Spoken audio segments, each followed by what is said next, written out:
For the second night in a row, my cup runs over. It's Isabel Oakeshott, Talk's international editor, with me in the studio. Hi, Isabel. Hello. Right, where are we kicking off? Right, let's kick off with Russia. By the way, do you remember last night I said to you that this ludicrous judge who made that ridiculous decision, that risible decision that effectively would allow all Palestinians to come into this country, name of, unsurprisingly, Hugo Norton-Taylor. You know, I said that he might be connected to someone who works with The Guardian. His dad is an 80-year-old Guardian writer. Of course. Who campaigns tirelessly, ceaselessly against Israel. Right, brilliant. Well, there's no Guardian readers round this table. No, there certainly are not. No Guardian writers here. Yeah. This is a safe space from any Guardian readership and views. Yes, if any Guardian writers or readers want to come into this studio, don't even think about it, you're not allowed. No, they're all welcome. This is a broad church. Said no one ever. Right, let's talk, first of all, it's a big story, Russia and Ukraine. Uh, I heard Julia Hartley-Brewer this morning having a hell of a row with Richard Tice, deputy leader of Reform UK. I think you might know him. Now, I'm actually with Richard on this one. Look, the point is that the chattering classes, the establishment, the political elite seem absolutely furious. We're betraying Ukraine. We're letting them down. Oh, all of this. Well, we can't. We must stop fight. We must continue fighting this awful war.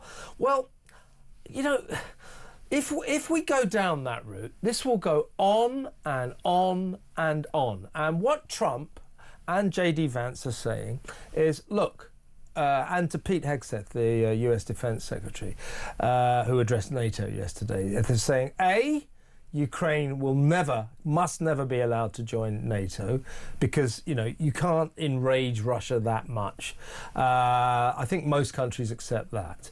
B, that both sides, Russia and Ukraine, Zelensky and Putin, are going to have to make concessions. The point is, no war ends with one side getting everything they want and the other side not getting anything they want. There always is some kind of compromise. So actually, Donald Trump, in his time-honoured fashion, is just sort of stating a kind of truth that let's sit these people around the table, let's hammer out some kind of deal that will stop this awful bloodshed. Hundreds and hundreds of thousands of young men dying in godforsaken places over there in the East. And is it really that bad that Donald Trump is trying to force a peace? Well, I don't think it's that bad that anyone should try to force some kind of talks. Yeah. You know, how can you disagree with that? I mean, I actually didn't hear Julia's robust exchange with Richard Tice this morning, but I do know that, you know... We've got a treat for you. We'll play it in a minute. Great, OK. I do know that she doesn't accept that wars end with negotiation. Her view is that she says one side always wins and one side loses. I'm not... That just isn't true, when is I was a kid, right, you know, as little kids do, my dad wasn't quite in the war, but he was in the aftermath of it, served in the forces and all that. So, you know, as kids do, I was going, who won the war, Dad? Yeah. And he would always answer, no one wins a war, son. Yeah, exactly. And that would be a very disappointing answer for him, but he was right. Yes. He was right. I mean, where I disagree with you is on the NATO thing. And in fact, it's interesting because Nigel Farage was asked this at a press conference yesterday, and he said that he saw Ukraine's membership of NATO as being part of a long-term situation. I was a bit surprised by that. My own view is I don't see why Ukraine should not be part of NATO. After all, NATO is not an aggressive alliance, and it should be no threat to President Putin if he's not going to go invading. It shouldn't, and he's already done that, hasn't he? But we know the truth of it is that Vladimir Putin will not like that. He will feel threatened by that, and I think that's what Pete Hegseth was saying. Look, I mean, it's clearly a red rag to a bull for him. It's a deal breaker for Putin. Evidently, it is. Yeah. So the reality is that the British people have been immensely supportive of the Ukrainians in this conflict, and rightly so. You know, we have gone to the ends of the earth within our meagre means on a point of principle, on the point that Julia makes, which is, unless you do this, then Putin thinks he can just have a little foray into some other neighbouring countries.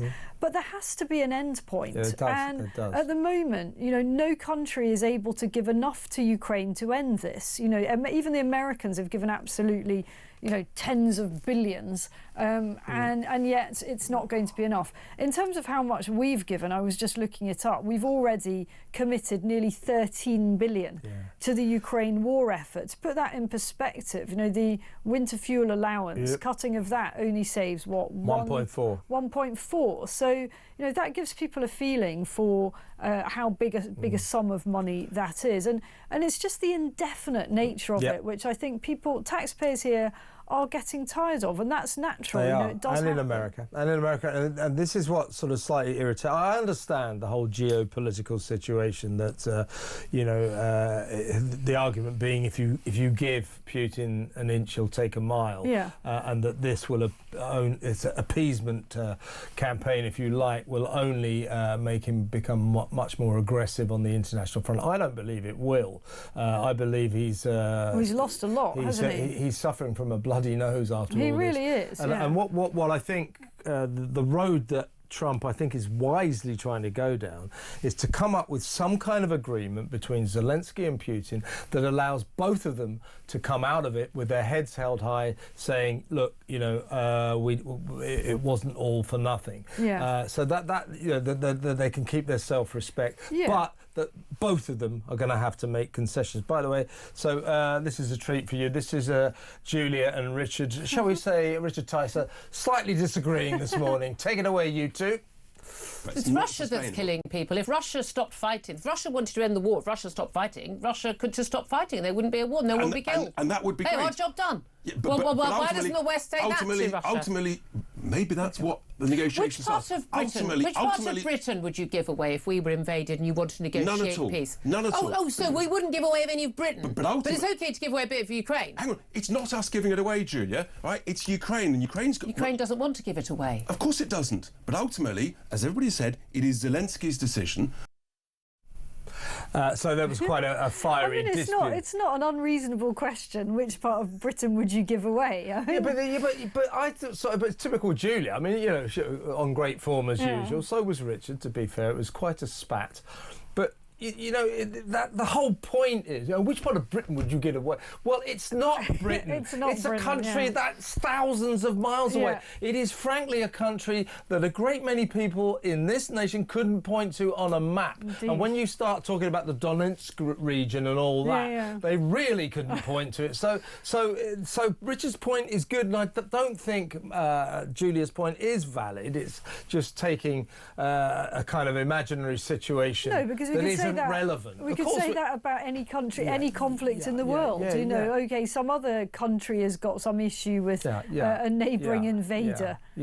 So my view is that thank God, you know, otherwise this would have been endless. And I'm very interested to hear what you fantastic people who are tuned in think about this, because I've sensed that our audience in particular, but people around the country, it's not, as you say, that we're not sympathetic to Ukraine. This isn't their fault.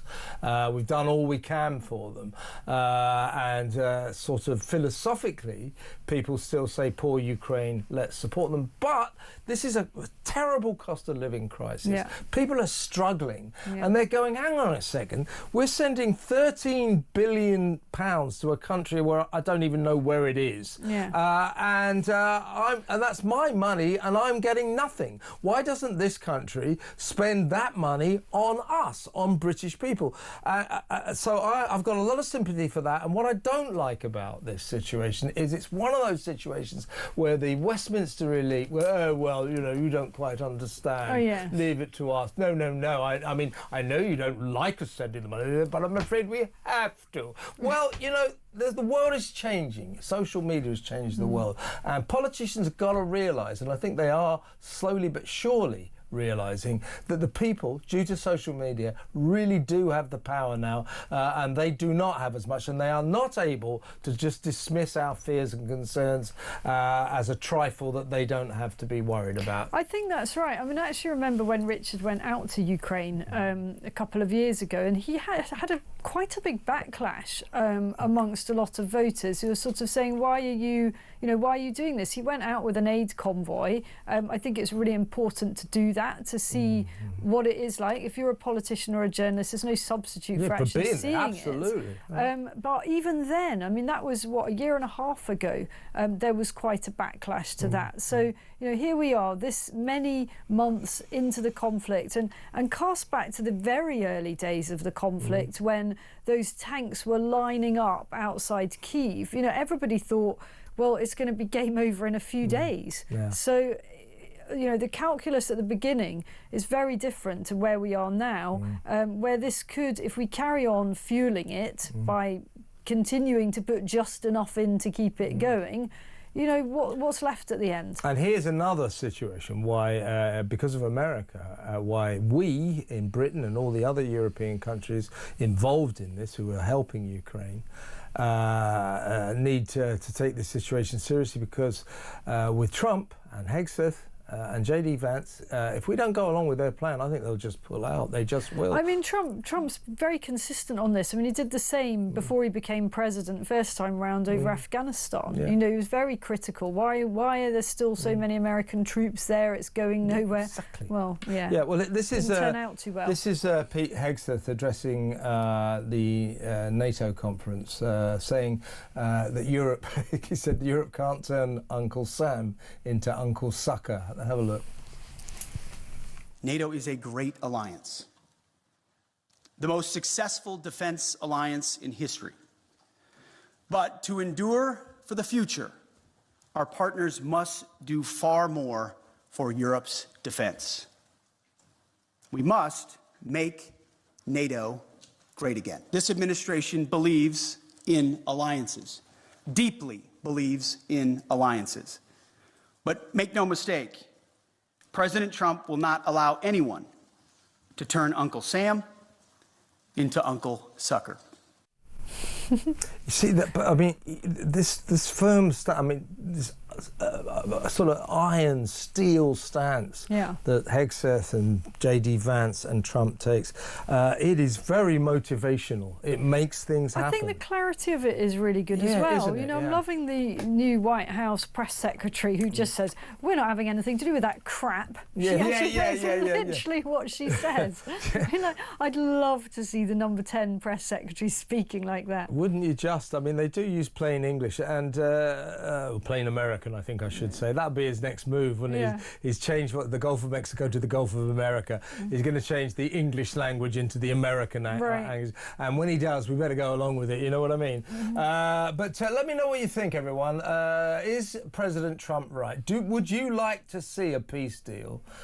Obviously to stop the death and the horror, but also to stop billions of your tax pounds going to Ukraine, going to Zelensky, going to that war over there in the east that, to be honest with you, many people, they don't spend their time thinking about it. And yet, half the reason we are struggling economically is because so much of our money is going to Ukraine. Would you like to see an end to this? Is Trump right to force the issue?